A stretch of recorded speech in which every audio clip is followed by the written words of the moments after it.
नमस्कार दोस्तों, मैं हूं अमनदीप और स्वागत है आप सभी का ईएनजी ग्लाइड के एक और वीडियो में। आज के इस वीडियो में हम डिस्कस करेंगे इवैल्यूएटिव एडजेक्टिव्स और प्रेपोजिशनल वर्ब्स।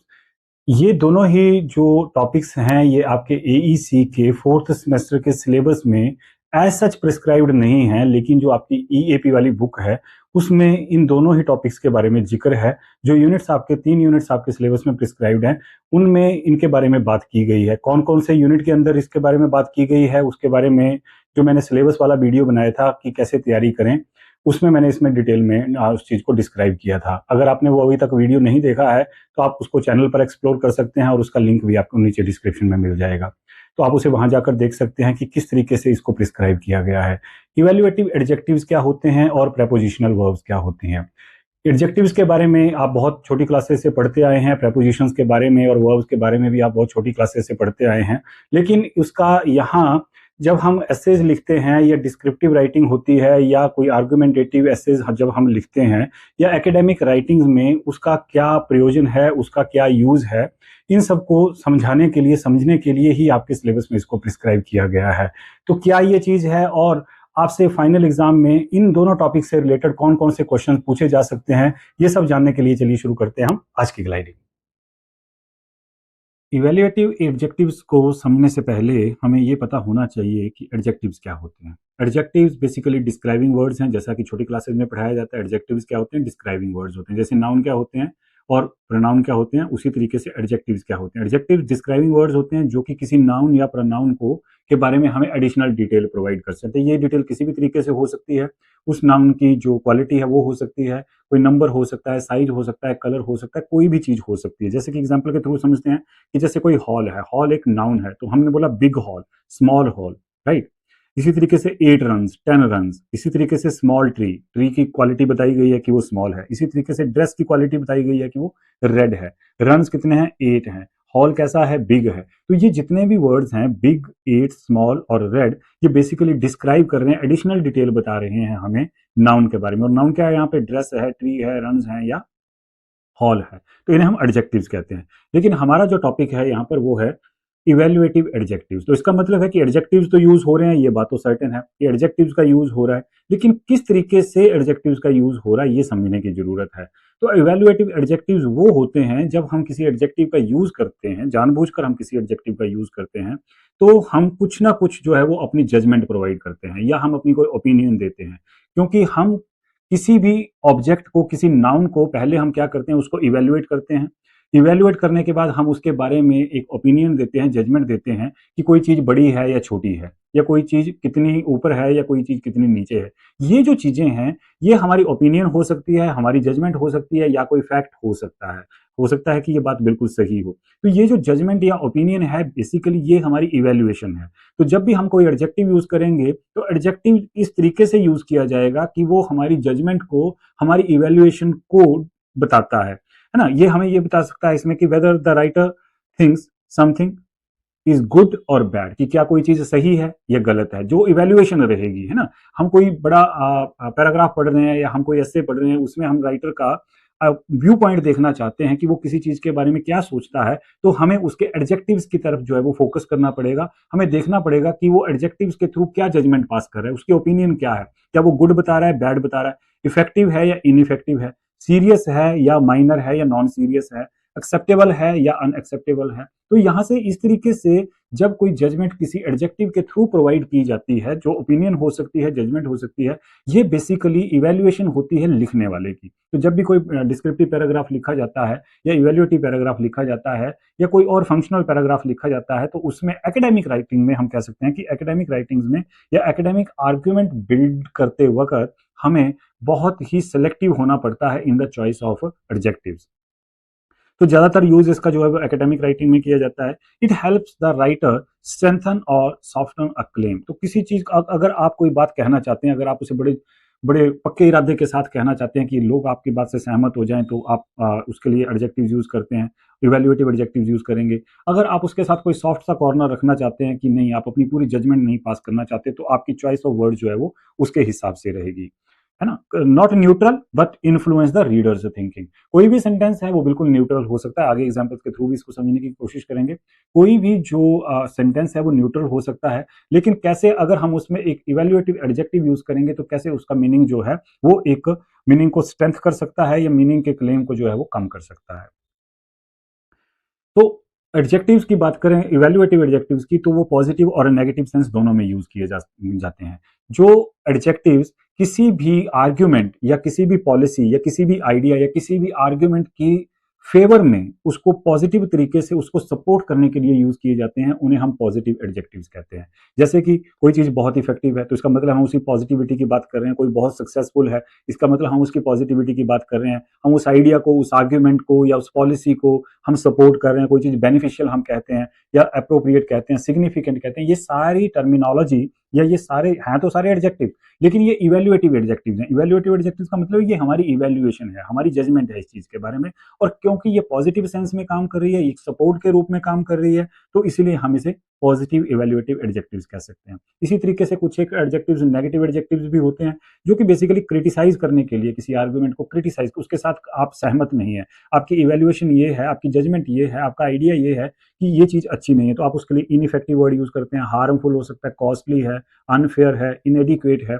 ये कुछ इस तरीके के शब्द हैं जो कि हैं तो एडजेक्टिव्स, इवैल्यूएटिव एडजेक्टिव्स है, लेकिन ये नेगेटिव सेंस में। नेगेटिव सेंस का मतलब यहाँ पे मतलब है कि किसी चीज को क्रिटिसाइज करने के लिए, जब आप कोई आर्ग्यूमेंट को बिल्ड करते हैं, आप उसे क्रिटिसाइज करना चाहते हैं, तो आप इस तरीके की टर्मिनोलॉजी जो है वो आप यूज करते हैं।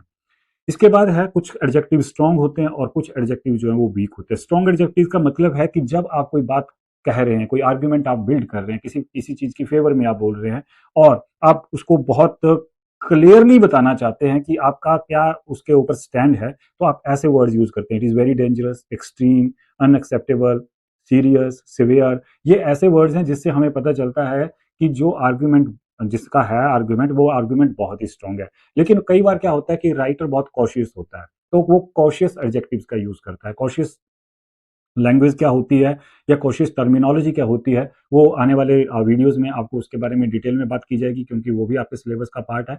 तो कॉशियस एडजेक्टिव्स वो एडजेक्टिव्स होते हैं जो किसी भी क्लेम को थोड़ा सा सॉफ्ट करने के लिए हम यूज करते हैं। हम किसी भी बात के साथ सहमत नहीं होते, हम इस बात को छोड़ देते हैं रीडर के ऊपर कि क्या वो सोचता है, अगर वो चाहता है तो उसके साथ सहमत भी हो सकता है और असहमत भी हो सकता है। हम पॉसिबल वर्ड यूज कर सकते हैं, लाइकली वर्ड यूज कर सकते हैं, लिमिटेड सेंस में हम इसे पोटेंशियल है, पार्शियल है, इस तरीके की वर्ड जब हम यूज करते हैं तो इसका मतलब है हम बहुत कॉशियस होकर कर रहे हैं। हम किसी भी तरफ एक पर्टिकुलर स्टैंड नहीं ले रहे हैं, हम आर्ग्यूमेंट तो कर रहे हैं, लेकिन आर्ग्यूमेंट को हम पूरी तरह से बिल्ड नहीं कर रहे हैं। उसमें कुछ ना कुछ ऐसी चीजों को लेकर हम बहुत ही ज्यादा कॉशियस हैं, बहुत ही ज्यादा सतर्क हैं, सावधान हैं इस बात को लेकर कि कहीं ऐसा ना हो कि सुनने वाले की जो या पढ़ने वाले की जो सोच है वो हमारी सोच उसको पूरी तरह से प्रभावित कर दे। तो हम थोड़ा सा कॉशियस रहते हैं कि रीडर भी अपना दिमाग लगाए या रीडर भी अपना सोचे, ताकि वो अपने हिसाब से इस आर्ग्यूमेंट को समझ सके। तो ऐसे में हम एक कॉशियस लैंग्वेज यूज करते हैं और उस कॉशियस लैंग्वेज में हम एडजेक्टिव्स का यूज करते हैं। एक एग्जांपल्स के थ्रू, कुछ एक एग्जांपल्स के थ्रू समझने की इसको कोशिश करते हैं। जैसे कि एक न्यूट्रल सेंटेंस है, इसमें बिल्कुल न्यूट्रल है, कोई एडजेक्टिव यहाँ पे यूज नहीं हुआ है। The prison system has results. The prison system has results.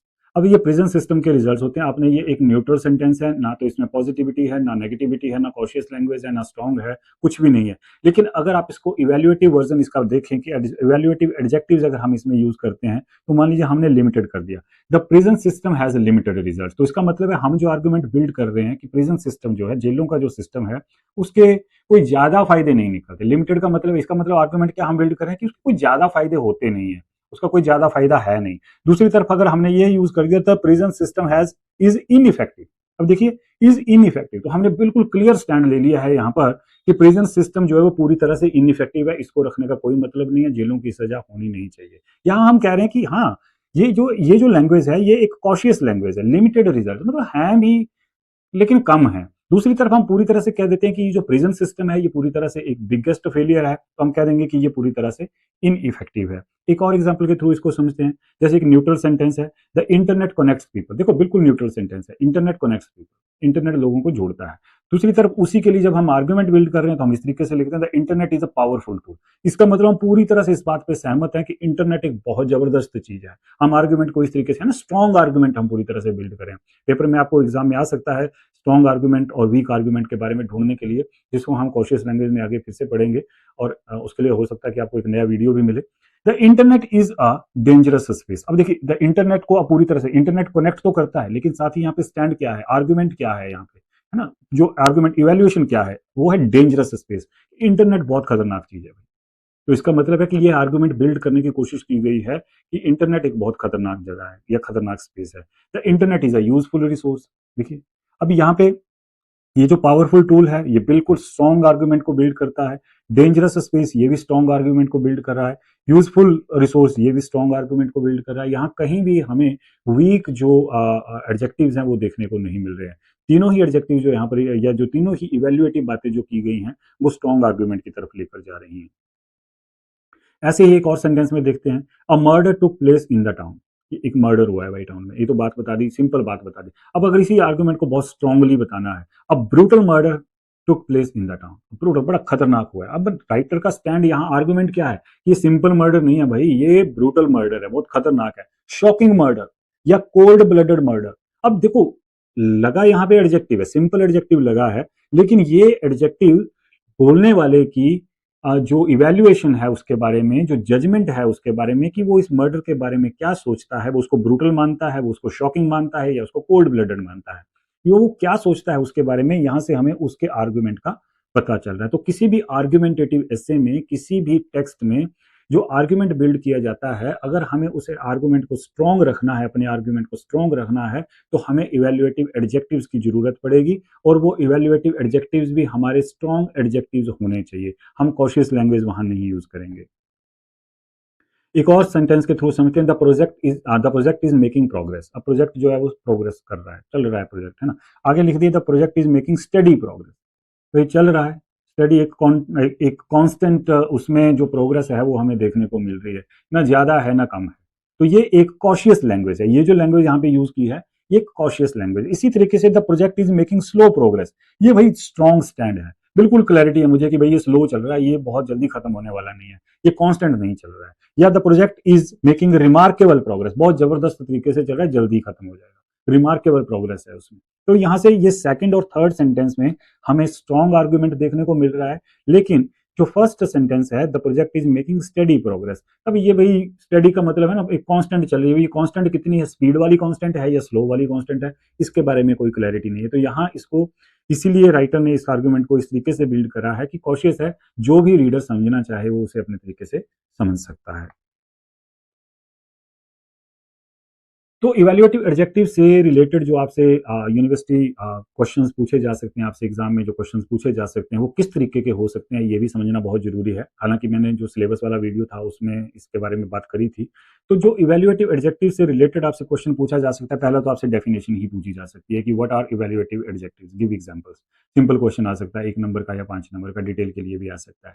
या आपको कोई वर्ड दिया हो और आपको बोला जाए कि ये एडजेक्टिव है, तो ये किस तरीके का एडजेक्टिव है, स्ट्रॉन्ग है या कॉशियस है, पॉजिटिव है या नेगेटिव है, किस तरीके का एडजेक्टिव है, कोई न्यूट्रल है या इवेल्युएटिव है, किस तरीके का एडजेक्टिव है, स्ट्रॉन्ग है ना। या आपको एक सेंटेंस दिया हो सकता है कि सेंटेंस में आपको ढूंढने के लिए बोला जाए कि identify the evaluative adjective here in this sentence. इसके बाद change from neutral to evaluative, ये भी हो सकता है कि जैसे मैंने यहाँ पीछे एक्सरसाइज करी है कि आपको एक सेंटेंस दिया और आपको बोला जाए कि भाई इसमें एक इवेल्युएटिव एडजेक्टिव सप्लाई करके आप इस सेंटेंस को रिफ्रेम करिए। या आपको स्ट्रॉन्ग कोई सेंटेंस दिया जाए और आपको बोला जाए कि इसे थोड़ा सा वीक करिए by replacing that evaluative adjective. इस तरीके से क्वेश्चन जो है वो आपसे फाइनल एग्जाम में पूछे जा सकते हैं। जो नेक्स्ट टॉपिक है हमारा वो है प्रेपोजिशनल वर्ब्स। तो प्रेपोजिशनल वर्ब्स के बारे में आप बहुत छोटी क्लासेस से पढ़ते आए हैं कि कुछ एक वर्ब्स ऐसी होती हैं जो कि हमेशा एक प्रेपोजिशन उसके पीछे लगती है, मतलब उसके बाद एक प्रेपोजिशन आएगी। कई सारी प्रेपोजिशंस हैं हमारे पास और वो प्रेपोजिशन वर्ब के इमीडिएटली बाद आती है। तो जो verb and preposition work together as one meaning. अब जब वो किसी वर्ब के साथ आती, याद रखिएगा प्रेपोजिशन हमेशा हमेशा एक वर्ब के साथ आती है। जब भी वो वर्ब के साथ प्रेपोजिशन आती है तो उन दोनों का जो कलेक्टिव मीनिंग बनता है वही उसका मीनिंग है। वर्ड अपना मीनिंग छोड़ देगा और प्रेपोजिशन भी अपना इंडिविजुअल मीनिंग छोड़ देगी। जो दोनों का कलेक्टिव मीनिंग बनेगा वो उसका मीनिंग होता है। तो ऐसे वर्ब्स को हम प्रेपोजिशनल वर्ब्स कहते हैं। फॉर एग्जांपल लुक एट, अब देखो लुक एक वर्ब है और एट एक प्रेपोजिशन है, दोनों जब आपस में जुड़कर लुक एट, आगे जाके इसको डिटेल में देखेंगे, लुक का अपना मीनिंग है, एट का अपना मीनिंग है। इसी तरीके से डिपेंड का मतलब कुछ है, ऑन का मतलब ऊपर है, बिलीव का मतलब कुछ है, इनका मतलब कुछ है। लेकिन जब ये इकट्ठे आ रहे हैं तो ये हम ओवरऑल देखेंगे, डिपेंड ऑन का एक सिंगल मीनिंग बनेगा, बिलीव इनका एक सिंगल मीनिंग बनेगा। दोनों वर्ब और उसकी प्रेपोजिशन दोनों मिलकर एक सिंगल मीनिंग जो है वो जनरेट करेंगे। जैसे कि हम देखते हैं कि एक वर्ब है हमारे पास लुक, एक सिंगल वर्ब है लुक, लुक के थ्रू ही सारी चीज को समझने की कोशिश करेंगे। इसके साथ अगर हम प्रेपोजिशन लगाते हैं तो लुक का मतलब होता है देखना, राइट, सबको पता है लुक का मतलब देखना। अब लुक एक वर्ब के रूप में अगर हम ले रहे हैं तो लुक का मतलब है देखना। जब हम लुक के साथ एट प्रेपोजिशन लगाएंगे, लुक एट, तो इसका मतलब होता है टू सी समथिंग, किसी चीज की तरफ देखना, look at the black board, look at the black board. और लुक एट मतलब किसी चीज की, टू सी समथिंग, किसी चीज की और देखना। जब हम वर्ड यूज प्रेपोजिशन यूज करेंगे लुक के साथ फॉर, तो लुक का मतलब तो होता है देखना, लेकिन जब इसके साथ फॉर प्रेपोजिशन आएगी तो इसका मतलब बिल्कुल चेंज हो जाएगा, to search, what are you looking for, क्या ढूंढ रहे हो भाई तुम, है ना। तो लुक के साथ जब फॉर प्रेपोजिशन आई तो इसका मतलब हो गया सर्च करना। इसी तरीके से लुक के साथ जब आफ्टर प्रेपोजिशन आती है तो उसका मतलब होता है देखभाल करना, to take care of something, we should look after our parents, हमें अपने पेरेंट्स की देखभाल करनी चाहिए। तो टू टेक केयर ऑफ, इसका मतलब क्या हो गया, किसी चीज की देखभाल करना। तो आफ्टर, देखिए लुक का मतलब अलग है, आफ्टर का मतलब बाद में होता है, लेकिन दोनों चीजें जब इकट्ठी आ रही हैं, वर्ब और प्रेपोजिशन जब इकट्ठी आ रही हैं तो कलेक्टिवली वो एक अलग मीनिंग की तरफ जो है वो रेफर कर रही हैं।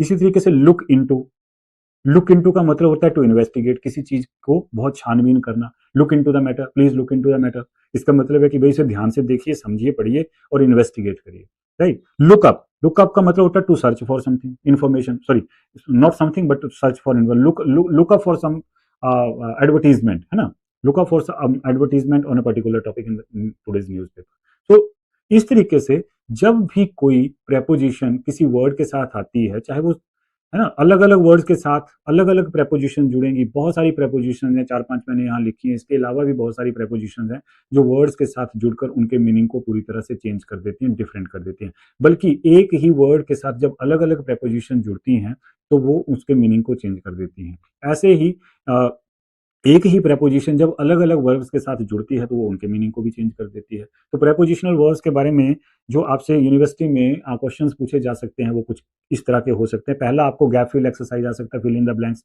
आपको कुछ कोई दे हो सकता है कि कोई प्रेपोजिशन दे रखी हो और उसमें से सूटेबल ढूंढनी हो, या आपको खुद को ही बोला जाए कि यहाँ से भाई एक प्रेपोजिशन लगाइए वर्ब के साथ, तब आपको चूज करने के लिए भी आ सकता है और आप सप्लाई करने के लिए भी आ सकता है। मैचिंग वर्ब्स आ सकती है विद करेक्ट प्रपोजिशन, एक साइड आपको वर्ब दे दी जाए, दूसरी साइड आपको जो है वो प्रपोजिशन दे दी जाए कि इनको मैच करिए, इस तरीके का भी आपसे पूछा जा सकता है।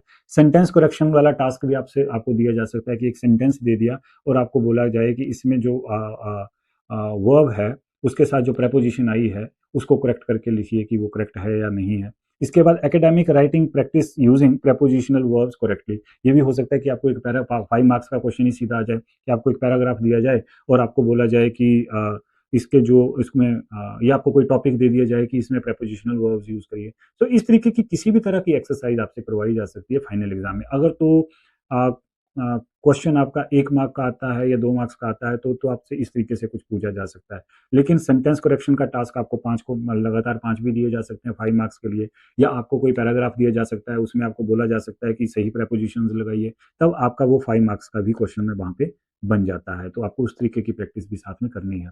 तो ये सारी जो प्रैक्टिस के से रिलेटेड चीज़ें हैं या जो प्रैक्टिस है अलग अलग सेंटेंसेज की या किस तरीके से हम इनको समझ सकते हैं, इसके बारे में डिटेल्ड इन्फॉर्मेशन जो है वो पीडीएफ फाइल के फॉर्मेट में आपको हमारे टेलीग्राम चैनल से अवेलेबल हो जाएगी, और टेलीग्राम चैनल का लिंक आपको नीचे डिस्क्रिप्शन में मिल जाएगा। आप वहाँ चैनल पर जाकर उसको वहाँ से एक्सेस कर सकते हैं, और प्रपोजिशनल वर्ब्स को हम किस तरीके से समझ सकते हैं, कैसे उसके ऊपर अलग अलग एक्सरसाइजेस कर सकते हैं, कैसे इवैल्यूएटिव एडजेक्टिव्स को हम समझ सकते हैं, और कैसे इवैल्यूएटिव एडजेक्टिव्स को हम यूज़ करते हैं या कर सकते हैं, उसको आप वहाँ से भी समझ सकते हैं, और बहुत सारी प्रैक्टिस आप वहाँ से कर सकते हैं जो कि सॉल्व प्रैक्टिस रहेगी। तो आज के वीडियो में बस इतना ही, मिलते हैं नेक्स्ट वीडियो में, तब तक के लिए थैंक यू वेरी मच।